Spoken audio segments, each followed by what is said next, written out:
Hey everyone, welcome to my channel. If you enjoy these videos, don't forget to subscribe. I share content that's easy to follow and worth your time.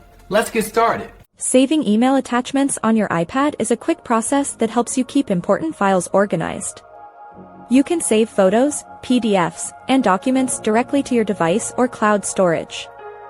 To start, open the Mail app and find the message with the attachment. Tap on the attachment to open a preview of the file.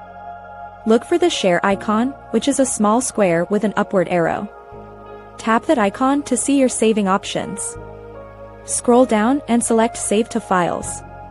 This allows you to choose a specific folder on your iPad or an iCloud drive. Pick your preferred location and tap Save in the top right corner. If the attachment is an image, you might see an option called Save Image. Tapping this will send the photo directly to your Photos app gallery.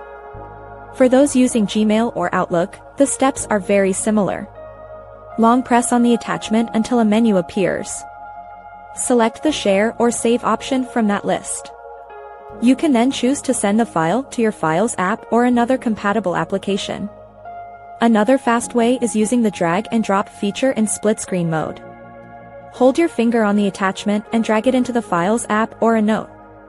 This method is great for moving multiple files at once. Always check your Files app to ensure the document saved correctly. Having your files stored locally makes them easy to access even when you are offline. This ensures you never lose a document. It also makes sharing files with others simpler. You can manage your digital correspondence. Thanks so much for watching. If you liked the video, tap the thumbs up, hit subscribe, and ring the bell so you don't miss anything new. See you next time.